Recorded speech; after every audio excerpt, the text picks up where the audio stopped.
आपके साथ मैं हूं ज्योति सिंह और आप देख रहे हैं हकीकत आप तक। सबसे पहले आप सभी को हमारे चैनल हकीकत आप तक की तरफ से बाल दिवस की ढेरों शुभकामनाएं। आज हम बाल दिवस के उपलक्ष्य में मौजूद हैं डेसू कॉलोनी में और हमारे साथ मौजूद है करुणा जी, जो कि बच्चों से बहुत ज़्यादा प्यार करती हैं और बच्चों को अपना भरपूर टाइम देती हैं। आज बाल दिवस के उपलक्ष्य में बच्चों के लिए क्या कुछ खास इन्होंने किया है, हम इनसे ही आगे बातचीत करेंगे। मैम, बहुत बहुत स्वागत है आपका हमारे चैनल में और आपको भी बाल दिवस की ढेरों शुभकामनाएं। बहुत बहुत धन्यवाद ज्योति जी आपको।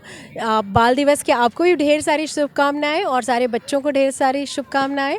और मैं बहुत खुश हूँ आज कि आज हम अपने इन बच्चों प्यारे प्यारे बच्चों के साथ मैंने बाल दिवस मनाया। तो आपने आज यहाँ पर बच्चों के लिए क्या क्या खास किया, हम वो जानना चाह रहे हैं आपसे। बच्चों के लिए खास मैंने बच्चों के स्पोर्ट्स कराए थे, इनको डांस कराया, इनको सिंगिंग कराया, इनको स्पीच कराया और हम बाल दिवस क्यों मनाते हैं ये सारी चीज़ें बताई। और आज बच्चों के लिए हमने पुरस्कार का वितरण किया और इनका जो डांस कंपटीशन था, सिंगिंग कंपटीशन था, वो सारी चीज़ें बच्चों की आपने देखी होगी। जो मैंने कर्टन्स पे सारे ड्राइंग्स लगाए हैं, ऑसम ड्राइंग किया है बच्चों ने, बहुत ही अच्छा किया। ये सारी चीज़ें मैंने बच्चों के साथ करी स्टडी के साथ साथ। आपने आज 14 नवंबर को ही क्यों चूज़ किया? 14 नवंबर से अच्छा दिन तो नहीं हो सकता। ऐसे इन बच्चों के साथ तो मैम सच बताऊँ मुझे हर ही दिन अच्छा लगता है। मुझे बहुत अच्छा लगता है इन बच्चों के साथ। मुझे लगता है मैं पूरा टाइम इनके साथ ही रहूँ और अगर मेरा बस चले तो सच में मैं यहीं पे एक अपनी झुग्गी झोपड़ी बनाऊँ और इनके साथ रह लूँ। मैं बहुत हैप्पी हूँ इनके साथ। और 14 नवंबर है, आज चिल्ड्रंस डे है और बच्चों का दिन है, तो इसलिए आज मैंने बच्चों का दिन चुना है और इससे अच्छा दिन हो ही नहीं सकता। और नेहरू जी भी बच्चों को बहुत प्यार करते थे, बहुत, और मैं भी बहुत प्यार करती हूँ अपने बच्चों को। तो आपने देखा किस तरीके से मैम ने नेहरू जी का उदाहरण दिया, हम उसी पे बातचीत करेंगे आगे। आप सभी जानते हैं कि 14 नवंबर को पंडित जवाहरलाल नेहरू, जो कि हमारे भारत के पहले प्रधानमंत्री थे, उनका जन्म दिवस होता है। और पंडित जवाहरलाल नेहरू भी बच्चों से बहुत ज़्यादा प्यार करते थे और उनके भविष्य के बारे में सोचते थे। तो उसी तरह से एक उदाहरण हमारे सामने करुणा जी हैं, जो कि बच्चों से भी बहुत ज़्यादा प्यार करती हैं और उनके भविष्य के बारे में आगे क्या क्या बच्चे करेंगे वो हर आए दिन सोचती रहती हैं। तो हम आगे उनके भविष्य के बारे में ही लेकर के मैम से बातचीत करेंगे। मैम, यहाँ पर आप बच्चों को पढ़ाती हैं, तो सड़क पर बच्चों को पढ़ाना बुरी बात नहीं है, एक अपने आप में एक बहुत बड़ी बात है। आप इतने डिस्टर्बेंस में भी बच्चों को शिक्षा देती हैं, डांस सिखाती हैं, जिस तरीके से भी आप उनको पढ़ा सकती हैं आप पढ़ाती हैं। लेकिन अगर बात करें डिस्टर्बेंस की, तो यहाँ पर बसेज आते हैं, कार्स आते हैं और सारी गाड़ियाँ जाती, काफ़ी डिस्टर्बेंस होता होगा। तो इसके लिए आपने आगे कुछ सोचा है? हाँ जी मैम, इसके लिए मैंने सोचा है। मैंने एक करुण दृष्टि केयर फाउंडेशन के नाम से ट्रस्ट बनाया है, जिस ट्रस्ट के अंतर्गत, जिस संस्था के अंतर्गत मुझे लोगों का सहयोग भी चाहिए ताकि इन बच्चों का भविष्य जो है उज्जवल हो और इनको हम आगे बढ़ा सकें। क्योंकि ये रोड पे पढ़ाना मैम, ये माइक से, लेकिन बच्चे कॉन्सेंट्रेट तो करते हैं क्योंकि 90 से ज़्यादा बच्चे हैं। इन बच्चों के लिए एक जगह चाहिए जहाँ पे हम इन बच्चों को पढ़ा सकें और सारी एक्टिविटीज़ इनकी करा सकें। रोड के किनारे जब मैंने आपको बताया ना, जब मैं निकली थी घर से तो मुझे नहीं पता था मुझे कहाँ पढ़ाना है और कैसे क्या करना है, कैसे स्टेशनरी, सारी चीज़ें मैंने सारी चीज़ें खरीदी और यहाँ पे बच्चों के पास रोड के किनारे बैठ गई। तो आपके जहन में ये इन बच्चों को पढ़ाने के लिए कैसे आया, मतलब आप ज़रूर शेयर करिए इस चीज़ को। हाँ जी बिल्कुल मैम, जब मैं कोरोना काल में यहाँ पे आई थी ना, बच्चों के पास डिस्ट्रीब्यूट करने के लिए कुछ वितरण, खाना, खिलौने दिए मैंने बच्चों को, कपड़े दिए और आए दिन अभी भी बांटती रहती हूँ कि खाने के लिए कभी कुछ कभी कुछ। तो उसी समय जब बच्चे अनडिसिप्लिन थे ना, तो मेरे दिल को ये बहुत तकलीफ़ हुआ, मैं बहुत अंदर तक हर्ट हुई कि बच्चे ऐसे कैसे हैं, कैसे इस तरह से कर रहे हैं, क्या इनके अंदर डिसिप्लिन नहीं है या डिसिप्लिन ये सीखना नहीं चाहते, क्या रीज़न है। पहले मैं इन बच्चों से उस दिन आधा घंटा से भी ज़्यादा बात किया, बच्चे आप ऐसे क्यों कर रहे हो, ऐसे रोड पे भाग रहे हो। कुछ बच्चे तो मैम जुआ भी खेलते थे। तो इस तरह से ये सारी चीज़ें ना मुझे बिल्कुल अच्छा नहीं लग रहा था। फिर मैंने इन बच्चों को उसी समय प्रण लिया कि मैं इनको चेंज करूँगी, इनकी सोच को और इनकी पढ़ाई लिखाई सब कुछ मैं रिस्पॉन्सिबिलिटी लेती हूँ और मैंने फिर पढ़ाना शुरू कर दिया।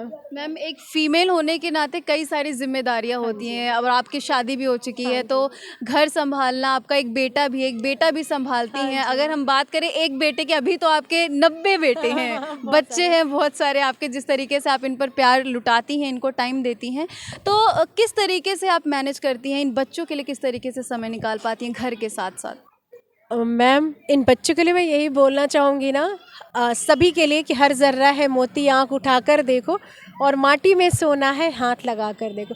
मीन्स इस बच्चों से इतना प्यार हो गया है ना मैम, इतना ज़्यादा दिल से, कि मैं इन बच्चों के बिना रह ही नहीं सकती। तो चाहे मेरी तबीयत भी ख़राब होती है तब भी मैं आ जाती हूँ, और रहा बात समय निकालने का तो मैं सब कुछ मैनेज करती हूँ। हाँ, एक चीज़ मैं गलत करती हूँ, मैं सोती बहुत कम हूँ। मैं 3-4 घंटे सोती हूँ मैम, लेकिन बस मैं घर भी मैनेज करती हूँ, अपने बच्चे को भी मैनेज करती हूँ। और अब तो मेरे पास 90 से ज़्यादा बच्चे हो गए। मैं तो चाहती हूँ मेरे पास बहुत सारे बच्चे, और मैं बहुत सारे बच्चों के साथ अपनी ज़िंदगी गुजार दूँ। तो अभी जगह जगह झुग्गियों में जितने भी बच्चे हैं, अगर हम उन्हीं की बात करें, तो अगर उन बच्चों को पढ़ाने की बात आएगी तो आप उनके लिए भी ऐसा ही सोचोगे? हाँ जी मैम, बिल्कुल उनके लिए ऐसा सोचूंगी। इसीलिए मैंने करुण दृष्टि केयर फाउंडेशन के नाम से एक संस्था बनाया है अपना, जिस संस्था के सहयोग से, जिस संस्था में लोगों के सहयोग से मैं बच्चों को आगे लेके जा सकती हूँ। मैं आपके चैनल के माध्यम से सबको यही संदेश देना चाहती हूँ। पहले तो बाल दिवस की सभी को बहुत बहुत शुभकामनाएं, और आप लोग भी इस तरह के बच्चों के लिए ज़रूर सहयोग दें। और हमने करुण दृष्टि केयर फाउंडेशन का जो संस्था बनाया है, इसमें सहयोग दें, ताकि इन बच्चों को, इस तरह से और भी बच्चों को के भविष्य के लिए हम काम कर सकें। भावना जी, आज बाल दिवस के उपलक्ष्य में यहाँ पर जो कार्यक्रम किया गया, उसको लेकर के क्या बताओगे आप? आज का जो प्रोग्राम था वो बहुत ही ख़ास है, क्योंकि आप सबको पता है आज बाल दिवस है, और हर एक बच्चे के लिए, चाहे वो झुग्गी का बच्चा हो, चाहे वो कहीं पे भी रहने वाला बच्चा हो, बहुत ही स्पेशल डे होता है बच्चों के लिए। तो हमने, करुणा ने, पूरी टीम ने, हमने ये सोचा कि आज कुछ ना कुछ इन बच्चों के लिए किया जाए। तो हमारा यही था कि ये बच्चे मोटिवेट हो सके, इनको भी कुछ करने का मन करे अपनी लाइफ में। तो हमने एक छोटा सा प्रोग्राम आज आयोजित किया, जिसमें प्राइज़ डिस्ट्रीब्यूशन किया, बच्चों से डांस करवाया, गाना गाया, बच्चों ने स्पोर्ट्स में जो भी अच्छा पहले किया था उसके लिए उन्हें प्राइज़ डिस्ट्रीब्यूशन किया गया।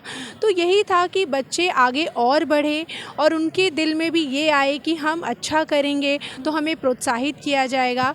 और करुणा हमेशा यही सोचती है कि जितना ज़्यादा इन बच्चों को एक अच्छा प्लेटफॉर्म दे करके इन बच्चों को प्रोत्साहित करेंगे, तो ये बच्चे और मोटिवेट होंगे और अच्छा करने की सोचेंगे। बहुत बढ़िया। धन्यवाद। बच्चों के लिए कुछ अच्छा करने की तो ये किसी मानवता के कार्य से कम नहीं है। कहीं हम जाते हैं मंदिरों में दान करते हैं, कहीं हम जाते हैं किसी को कुछ देते हैं, लेकिन मैं अपने चैनल के माध्यम से करुणा जी के लिए और अपनी तरफ से मैं इन बच्चों के लिए खुद ये बोलना चाहूँगी कि अगर आप लोग भी सक्षम हैं के लिए कुछ करने के लिए, तो आप ज़रूर इनका सहयोग करें। करुण दृष्टि से इनका ट्रस्ट बनने वाला है, जिसमें यहाँ के झुग्गियों के बच्चों के साथ साथ जितने भी झुग्गियों में बच्चे होंगे, या फिर ऐसे कई सारे बच्चे होंगे जिनका कोई नहीं होगा, जो पढ़ लिख नहीं पाते होंगे, उनके लिए करुणा जी हमेशा तत्पर रहेंगी। तो आप लोग भी सहयोग करना चाहेंगे तो आप हमारे स्क्रीन पर दिए गए नंबर से संपर्क करके करुणा जी को सहयोग करें। करुणा जी के साथ साथ इन बच्चों के लिए जितना हो पाए ज़रूर करें। इन्हीं शब्दों के साथ मैं ज्योति, कैमरा पर्सन सुनील के साथ हकीकत आप तक।